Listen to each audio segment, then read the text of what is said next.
Halo guys, pada video kali ini saya akan membahas tentang berita sesat mengenai peredam mobil. Sebelum itu mari kita lihat peredam asli bawaan pabrik otomotif, bahannya dasarnya apa terlebih dahulu, nanti supaya kita jelas. Nah, ini adalah Toyota Race, itu kita lihat itu adalah peredam asli bawaan pabrik, dia keras seperti batu setelah dipanaskan pada suhu tertentu. Sama seperti peredam Vissel yang sudah dipanaskan, dia akan keras seperti batu.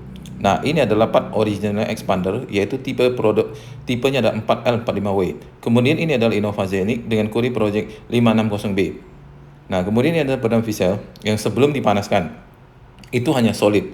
Namun setelah dipanaskan dia akan keras seperti batu, seperti bawaan pabrik yang biasa ada pada bagian lantai. Itu bisa dilihat pada masing-masing mobil. Nah, kemudian yang hitam ini lem atau perekat antara plastik dengan plat pintu samping itu adalah butir rubber. Nah, butir rubber sekarang ini banyak sekali dipropagandakan sebagai peredam mobil. Nanti kita akan bahas lebih lanjut. Benar gak itu butir rubber bisa dijadikan sebagai peredam mobil? Nah, kemudian jadi bagi pemilik mobil yang mau pasang peredam mobil itu harap dipahami dengan seksama pengertian peredam mobil atau damping material dalam arti yang sebenarnya atau sesungguhnya, supaya tidak salah. Ya. Peredam mobil yang asli seperti yang kita lihat di depan tadi sebelumnya itu semua berbahan dasar aspal, bukan butir rubber seperti yang banyak dipropagandakan sebagai peredam mobil saat ini. Hanya karena butir rubber itu gampang pasangnya, tinggal ditempel, di roll dengan roller kemudian jadi. Ini hanya menguntungkan bagi penjual, namun sebaliknya sangat merugikan bagi pemilik mobil yang awam tentang peredam mobil yang tidak mengerti. Nah, jadi pemilik mobil selalu kita tekankan untuk berhati-hati karena banyak sekali bahan propaganda yang dipasarkan di aftermarket dengan berbagai macam merek. Ya. Jadi, namun juga perlu diingat, tidak semua bahan dari aspal itu bisa disebut dan dijadikan sebagai peredam mobil, melainkan harus memenuhi kriteria dan standar yang ada dan bahannya bisa dipertanggungjawabkan sesuai dengan data dan standar yang ada. Mari kita lihat hoax seputar peredam mobil yang beredar di aftermarket atau berita bohong yang menyesatkan. Sebelum kita pasang peredam, kita analisa terlebih dahulu. Jadi banyak sekali beredar informasi yang menyesatkan seputar peredam mobil, antara lain yang pertama, peredam aspal sudah tidak boleh dipakai karena beracun atau toksik. Apakah benar? Faktanya, tadi kita sudah lihat di depan, sampai saat ini semua pabrik otomotif di dunia, baik itu mobil buatan Amerika, Eropa, Tiongkok, Jepang, Korea, dan lain-lain, semua menggunakan bahan dari aspal dan bahannya keras seperti batu setelah dipanaskan pada suhu tertentu. Tidak ada pabrik otomotif di dunia ini yang menggunakan bahan lain sebagai peredam selain aspal, yang kita sebut dengan aspal sheet sebagai peredam mobil atau damping material. Ya, ini boleh dilihat pada masing-masing pabrikan mobil. Pasti ada bawaannya, hanya terdapat pada area lantai yang bentuknya sepotong-sepotong seperti yang ditunjukkan pada video di depan tadi. Nah, itu yang pertama, peredam aspal itu toksik, itu tidak benar. Karena sampai sekarang mobil keluaran terbaru semua, mau mobil mewah pun itu semua menggunakan peredam yang berbahan dasar aspal. Jadi ini jelas adalah berita bohong atau hoax. Itu tidak usah dipercaya. Yang kedua, bahan aspal berbau, jadi sudah dilarang dan dipakai oleh pabrik otomotif sebagai peredam mobil. Nah, faktanya baru kita tunjukkan. Sampai mobil keluaran terbaru sekarang pun, ya, itu semua berbahan dasar aspal. Faktanya itu adalah aspal yang asli atau peredam Vissel itu memiliki odor generation temperature di suhu 200 derajat Celcius.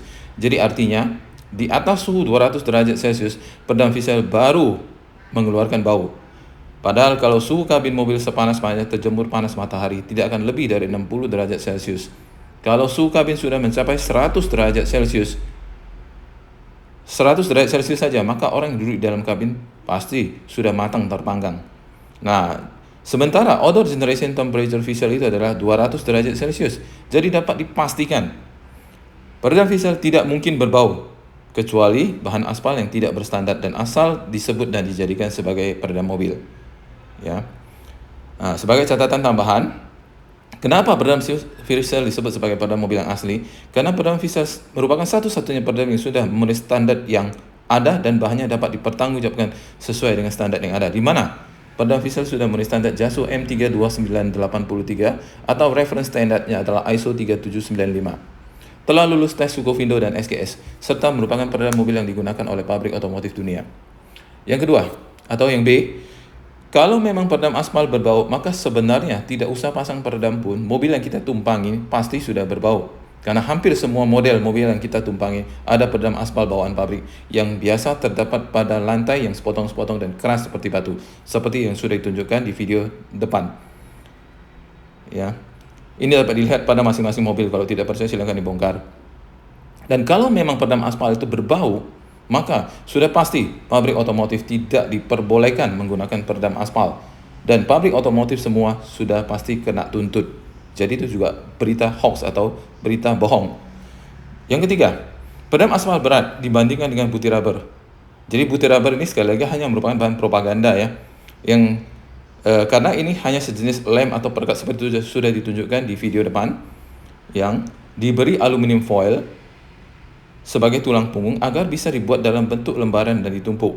Jadi fungsi daripada aluminium foil terhadap putih rubber hanya sebagai tulang punggung. Itu saja, tidak ada fungsi yang lain.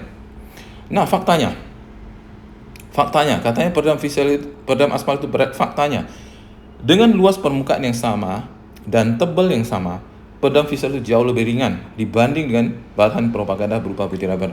Itu bisa dilihat pada link di bawah ini. Ya, itu sudah kita jelaskan sampai detail.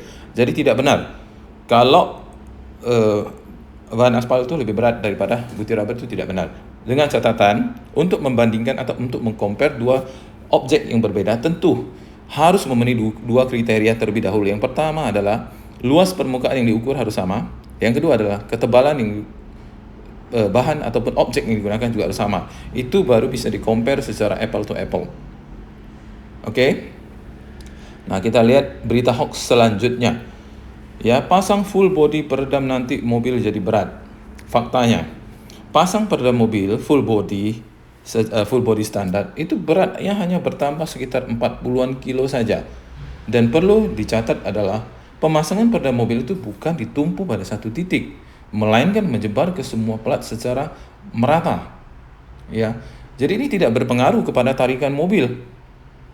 Untuk penjelasan detail bisa dibaca juga di link di bawah ini, yaitu Cairns Blogspot.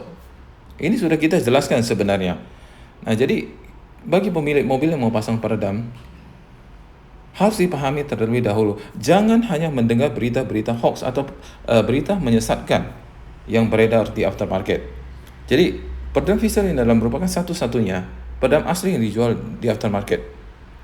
Ya, yang sama dengan dipakai oleh standar pabrik otomotif dunia. Ya. Jadi, bukan dengan bahan-bahan yang lain. Jadi, untuk perbedaan bahan akustik dengan peredam mobil dalam arti sebenarnya atau damping material itu juga bisa dibaca di blog Cairns. Itu semua sudah kita jelaskan dengan sangat jelas. Jadi sebagai catatan, untuk akustik material itu biasanya itu bahannya lebih lembek dan itu digunakan untuk objek yang tak bergerak atau benda diam. Contohnya studio rekaman, kemudian ruang karaoke dan lain-lain. Namun peredam mobil dalam arti sebenarnya kita sebut dengan damping material itu bahannya solid dan keras untuk menjaga vibrasi dan friksi mobil secara sempurna. Demikian